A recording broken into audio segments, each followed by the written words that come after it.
안녕하세요. 네, 오늘도 우리 아이들 기질에 대해서 같이 이야기 나누게 될 한스맘입니다. 네, 어떻게 보면 시끄럽고 또 움직임이 많은 아이에 대해서 간단하게 이야기를 했다면, 오늘은 정반대의 아이들, 굉장히 조용하고 어떻게 보면 말이 없는 것 같고 얌전하고 그리고 조금은 행동이 느려 보이는 아이들에 대해서 이야기를 해보려고 해요. 우리 아이들 보시면 내 아이는 왜 이렇게 조금 느리지?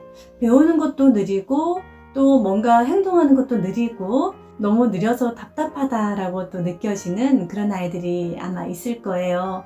중요한 것은 그 아이는 그 아이만의 기질이 있기 때문에 그러한 형식을 취해줬을 때 역시 사고를 이끌어내고 행동을 이끌어낼 수 있는 자기만의 틀이 있다는 이야기거든요. 자기가 하고자 할 수 있는 가장 좋은 자기의 사고 방향을 제대로 쓰지 못했을 때 쉽게 우리가 말하는 것이 멘붕이라는 단어를 씁니다.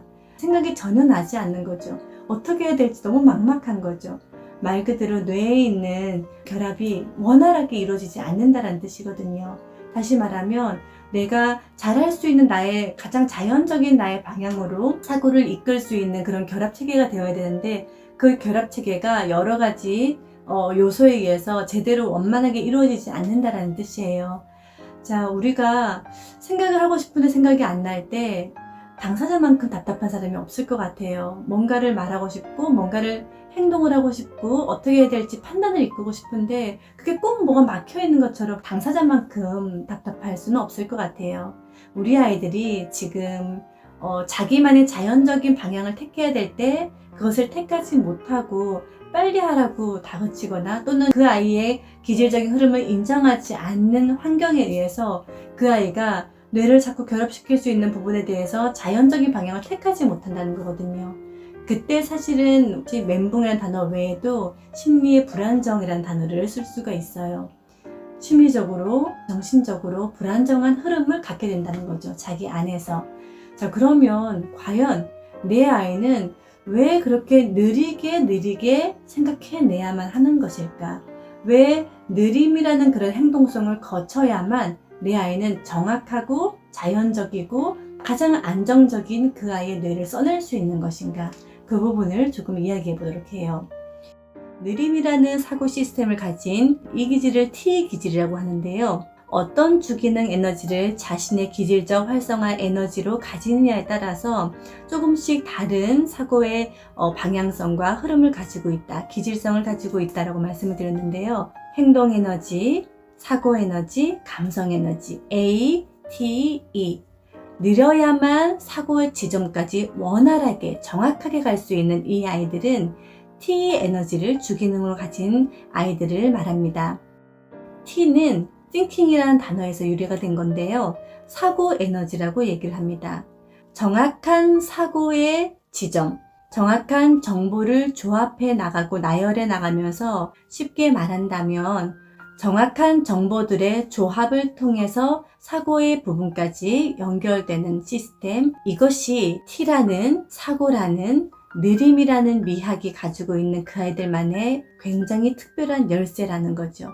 A 에너지가 운동 기능과 감각 기능이라는 자극점이 활성화의 한 부분이 된다, 말이나 움직임이라고 얘기를 했다면, T 에너지는 기억 저장 창고에 있는 정보의 정확한 나열과 조합을 통해서 사고 지점에 이르는 특성을 가지고 있습니다.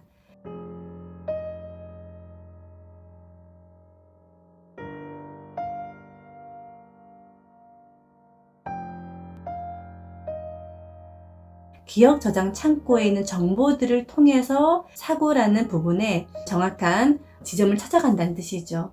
그러다 보니까 새로운 것을 하는 것에서 굉장히 어려움을 많이 느낄 수가 있는데요. 그 이유는 새롭다라는 것은 기억 저장 창고 안에 정보가 없다라는 것을 의미하기 때문입니다. 정보가 없다라는 것은 나의 기능에 활성화를 시켜줄 수 있는 자극점이 없다라는 것을 의미하고요. 그것은 쉽게 말하면 사고를 할 수 없다라는 그런 상황이 온 것을 의미하기도 하니까요.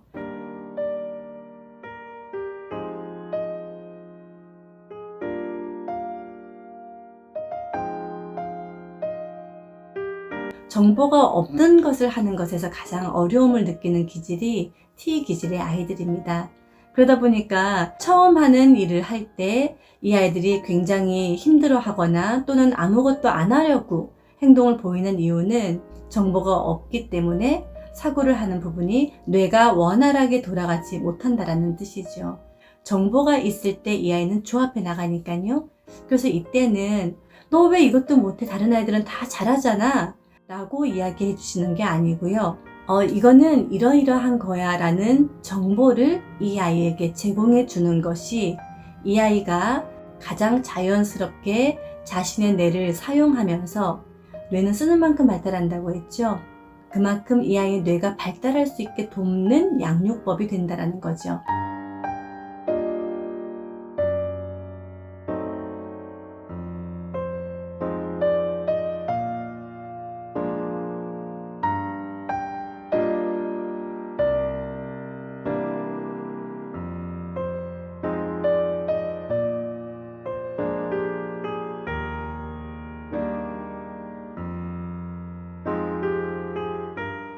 그래서 T 기질의 아이에게 가장 좋지 않은 교육법은 자, 네가 하고 싶은 대로 한번 해봐. 이제 네가 하고 싶은 대로 한번 표현해봐. 그것이 T에게 있어서 가장 좋지 않은, 가장 이 아이에게서 부자연스러운 방향의 교육법이라는 거죠.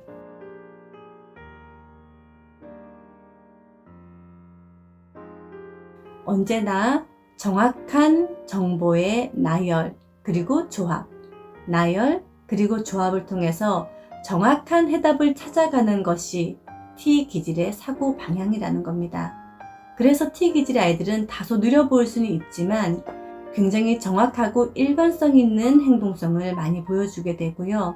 그래서 사실 오랜 시간을 두고 봤을 때 T 기질의 아이들은 신뢰성을 갖게 한다거나 믿음을 주는 아이들이 많을 수밖에 없습니다. 세상을 바라보는 관점 또한 그러하고 살아가는 방향 또한 정확성에서 시작하는 아이들이기 때문이죠. 단지 처음 봤을 때, 이 아이를 몰랐을 때 다소 느려 보이거나 조금 아무것도 안 하는 것처럼 그리고 모르는 것처럼 보일 뿐이라는 거죠.